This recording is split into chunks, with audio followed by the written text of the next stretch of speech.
as you're sitting there waiting to get up, somehow you're always reminded that you don't really know how to do this. You know? And it's a little different every time, and you just have to jump in and hope for the best. As anybody in my class will tell you, the first goal I have in every painting, regardless of whether it's figure or landscape painting or what the subject matter is to capture the light. I like to say that the most dominant quality that we have to work with, our best tool in painting, is light. Nature often squanders the light. And so I try to capture it and place the best lights on the main characters in the painting. Around, I'll keep my best lights on the figures, and then a pathway of light, I think, on the sand there in front. And I have a little value sketch here that I recommend. And that's a very simple sketch, but it kind of keeps me grounded. It gives me a direction, and I always feel a little bit more comfortable when I start off with some idea of where we're going. I'm also left-handed, and so I kind of stand off to this side and paint. Great seats, right? I'll get out of your way. So we just come in, and I like to get the page wet. We're going to do a big granular wash across the page to begin with, and let the paint kind of have a life of its own, and it's going to come down and carve around the heads of the figures. That's going to be the main focal point of the painting. Will be the top half of the figure, and we'll save those as light. And I like to get this good and wet here.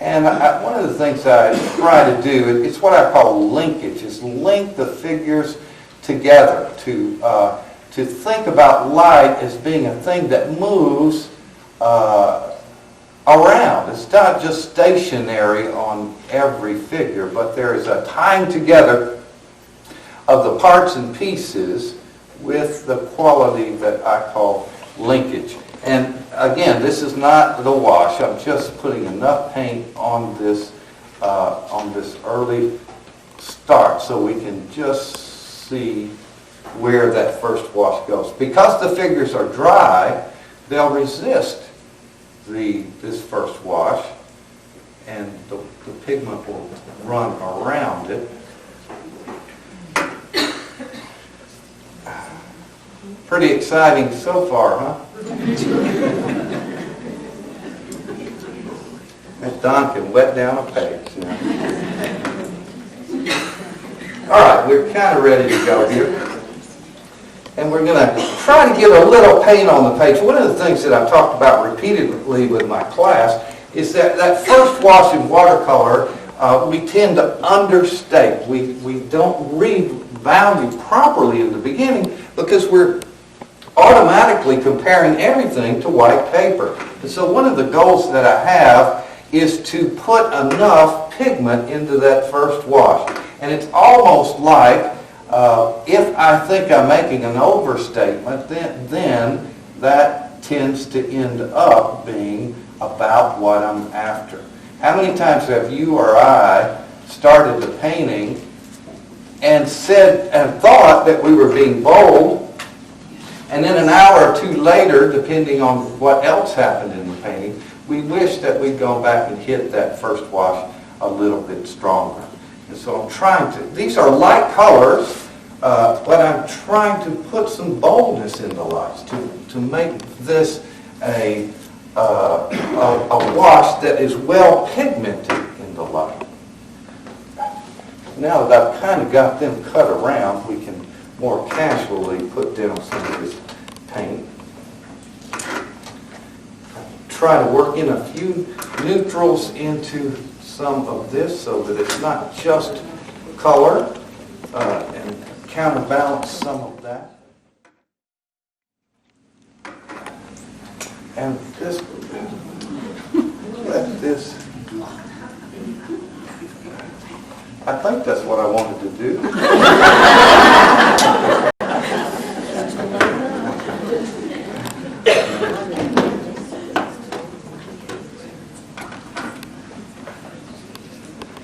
And we just put it down and let it run. The main thing here is, regardless of the color that we're using, is to try to get enough pigment into that first wash so that it begins to show off the light on the top of the figures. So this is a light, believe it or not, and you may not read it that way, and neither do I. But according to what I said today, this is a light. Thank you, whoever that was, right in here. And I want this to blend a little bit this way.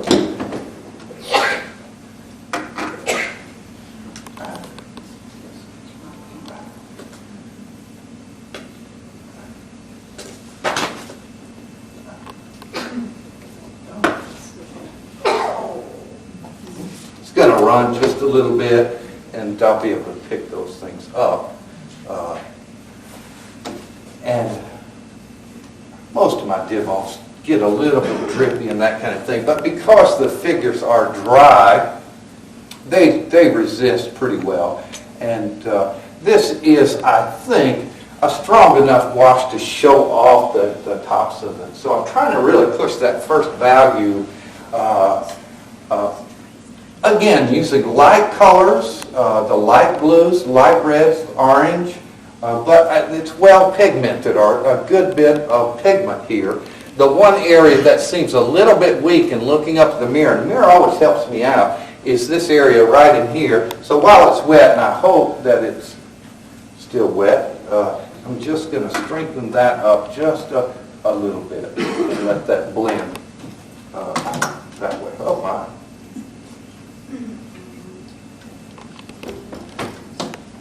This is a method I call granulation. It's mixing color on the page. And the benefits, I think it takes advantage of the process of watercolor. We have a transparent medium, and so light goes through the pigment. And that's a wonderful quality that we can, that I try to take advantage of, especially in this early phase of the painting. So I think that's just about enough. I'm still having to wrestle with a couple of drips, and I don't want them to get too far out of control, so I'm going to come and try to dry them up a little bit before I get down a little bit lower.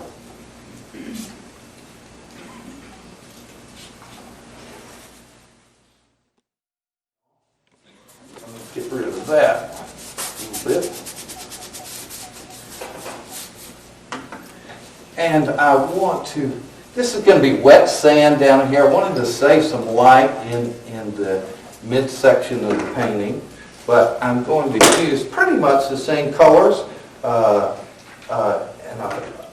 In the bottom of the painting, we just started off with it. And what I'm doing, everybody in my class knows what, I'm trying to sandwich these guys in light to capture the light on the figures at this early phase of the painting so that they become dominant. Where we have our best lights, and believe me, the best light is this one right here, because my head is about 180 degrees.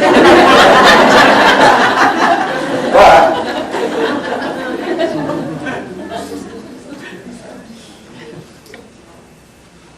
where we capture the lights that the viewer will go to. It is a proof, it's not an opinion, it's a fact, a proven visual fact that your eye is attracted to light more than any other possibility. And so I try to utilize that in the painting. We're going to try to ask you to look at our main character, to place the best lights on the main characters by eliminating the competition, eliminating all of this in terms of the competition.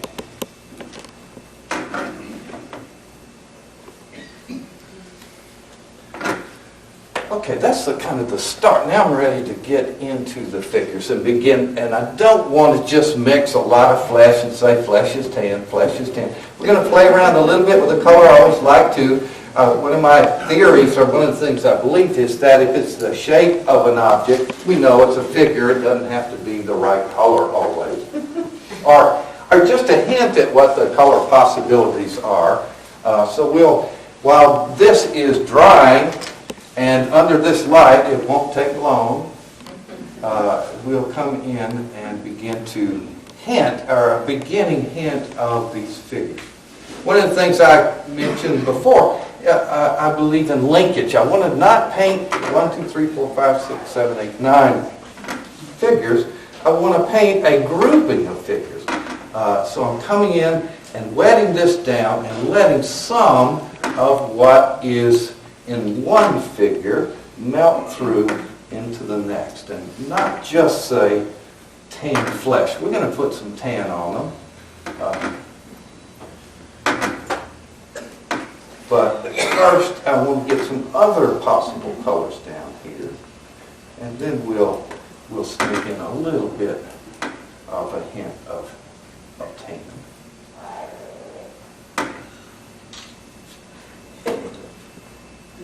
It's a little bit much.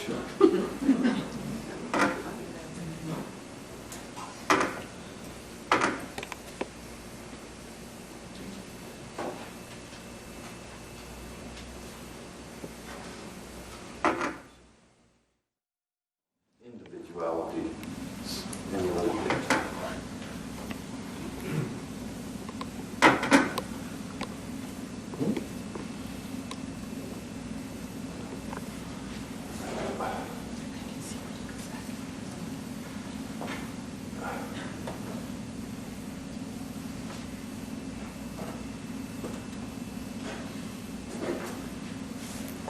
Trying to eat up, cut back, carve into these lights. I want to have those lights there, but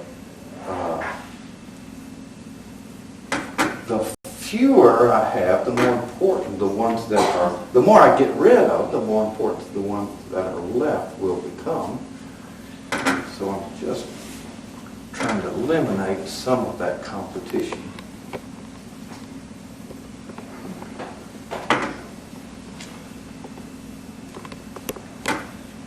And we still have a few too many.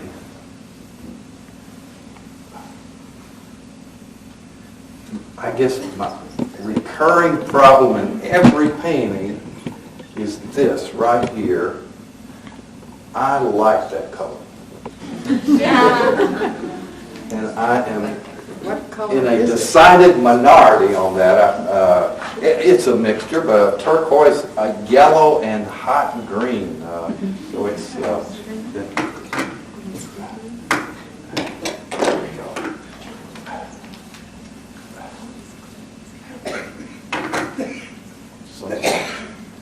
now I want these to be reflections down here in the wet sand. I'm going to get this good and wet. Probably, I'm going to eat up more of this light that's in here, and I want to be selective about it. But these are reflections of the figures, and so I've got this good and wet down here, and I'm just going to let this, I'm going to put some of that paint down, and let that begin to hint at some of the reflections of the figures. And the different colors of the bathing suits, I haven't really gotten involved in that too much yet, Don, is that light important to you on your side there? This? Yeah. Not at Because all. it's giving me a real problem. Good. Ooh, thank you. Is that all right with y'all? Yeah. I feel better already. I mean, that thing is hot.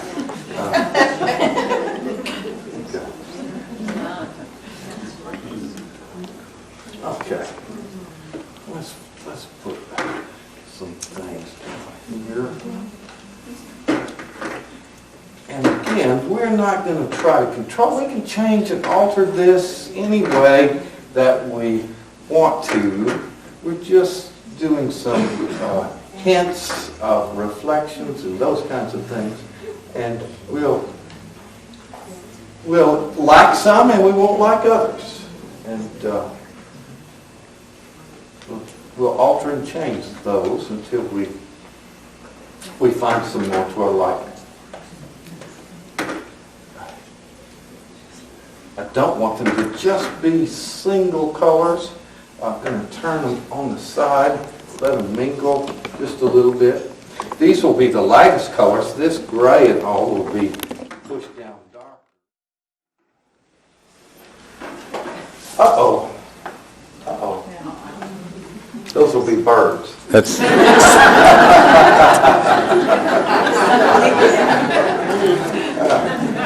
Isn't that what we do every time? Oh, yeah. You do it too. Anytime we get a mark on the page, they're birds. Now let's push the other parts of the sand down a little bit and see if we can hold on to some of that as lighter. Because it kind of turned green. It should be great.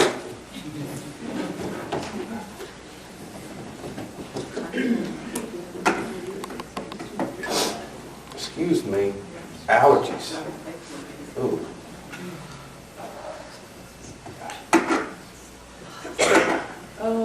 That's what I wanted.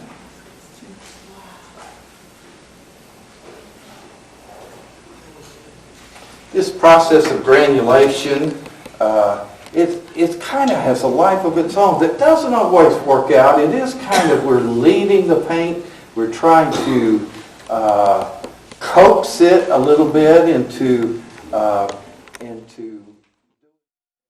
the studio. I always stretch them so they'll lay nice and flat. But when I get it that wet, it usually lays down as it is now, lays down pretty flat. And so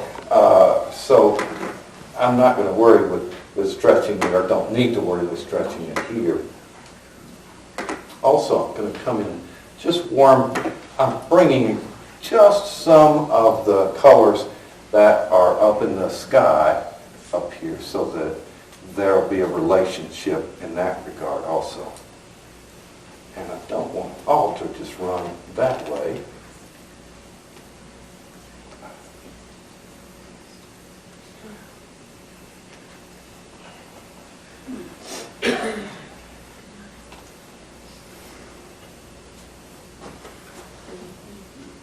It's all right.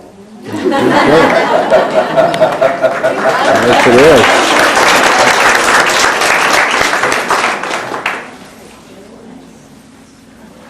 Somebody once said it's better to be lucky than good. Although, with this thing washing around, and I do move it around, I like to. I'll let it blend back this way. My paintings always look better upside down anyway. Wow. It's going to get darker in here. We've got to find a lot here. I do want to start telling a little bit about the figures. That's true. But there's a lot of white in here that is competitive. I want to save some of it, but I have too much of it. And try to slow down a little bit and not rush so much, and be selective as to which of the lights will be saved and which can be eliminated. And it never fails. I thought I was being so bold in the figures with that first pass, and then it dries and you can hardly see it. So everyone's going to rush out and have a mirror over their table now, and Actually, it works great. And as I told the class in my studio, I don't have a mirror over the table, but I have a small studio. And so it's only about 10 or 12 feet across. And I have a long table like this, and I paint upright like this, and I have a large mirror on the wall opposite. And gosh, it just gives me so much information, because if that's 10 feet across, you see the painting from 20 feet. And it's reversed, so you see it in an abstract way. If you ever hang a mirror up in your studio, it's such a good design tool, and it tells me things that I don't see up here with my nose plastered on the page. The painting, and I'm sure you're all aware of that as you're bringing your paintings in, how much they change from this far away and then across the room. So, but it really is a big help to have a mirror available.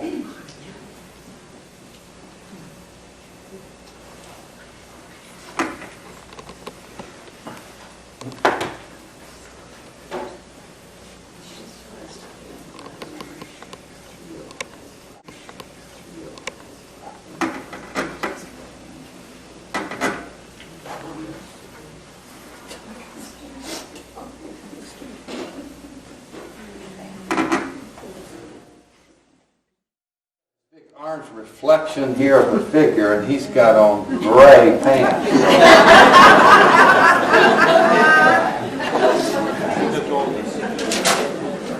Okay, there we go.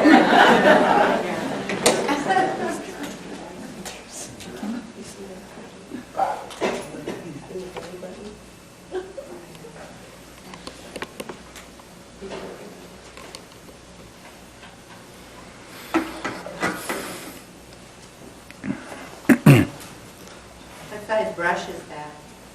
I use the Robert Simmons synthetic, they call it white sable, which is a fancy name for the synthetics. They're inexpensive. Yeah. This is less than $20, probably less than $15, but I like them a lot. If you're looking for if you're not happy with your brush, if you're looking for a good synthetic brush, I do recommend you try them. They really hold their point beautifully, and they last, and they keep that point, and they've got a lot of snap in them. You could snap them, and they jump right back to a nice point, which I like a lot. I always reminded, I was teaching out in California at this time. They've gone out of business now, but there was a catalog called,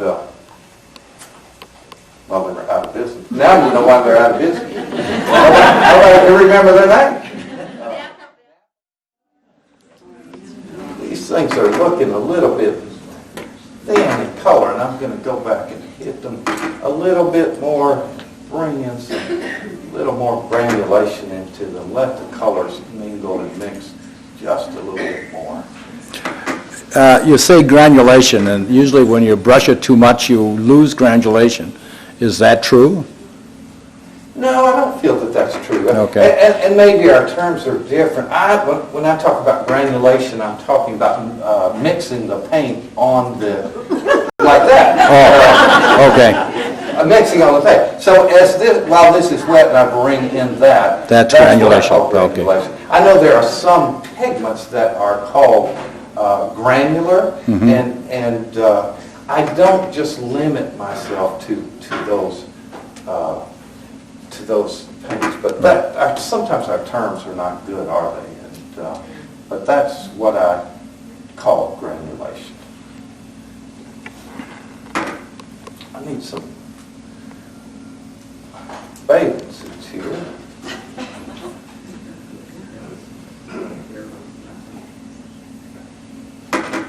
You're going to put a Speedo on her? Yeah, You got that right there? Just like yours.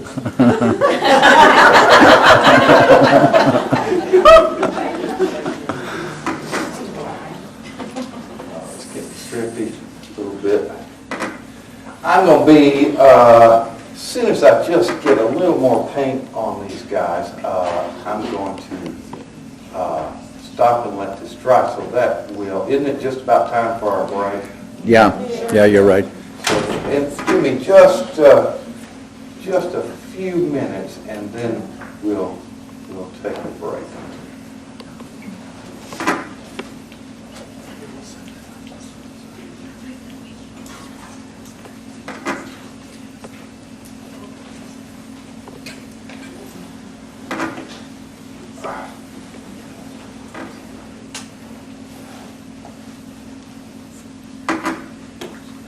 everybody to be tan. I'm going to give this guy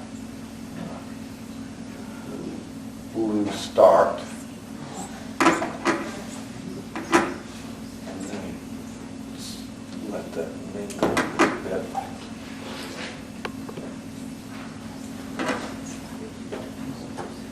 I still have too much light down here, but once this dries, it's beginning to drip down into my reflections a little too much.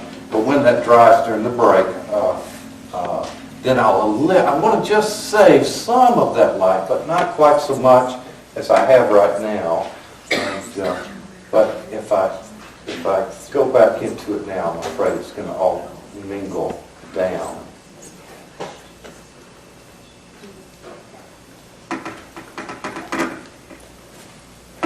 And I thought those reflections were so bright and so bold, and now they're getting kind of wimpy, aren't they? They're just hinted at. So we may have to put another wash on that after the break as well. But we'll take a look at it. I guess what I'm looking at, or the main thing I'm trying to accomplish, is keeping the light on the head, top light of the figures, and that seems to be reading well. So we'll work on the water and on the sand and that kind of thing after the break. Any questions before we go?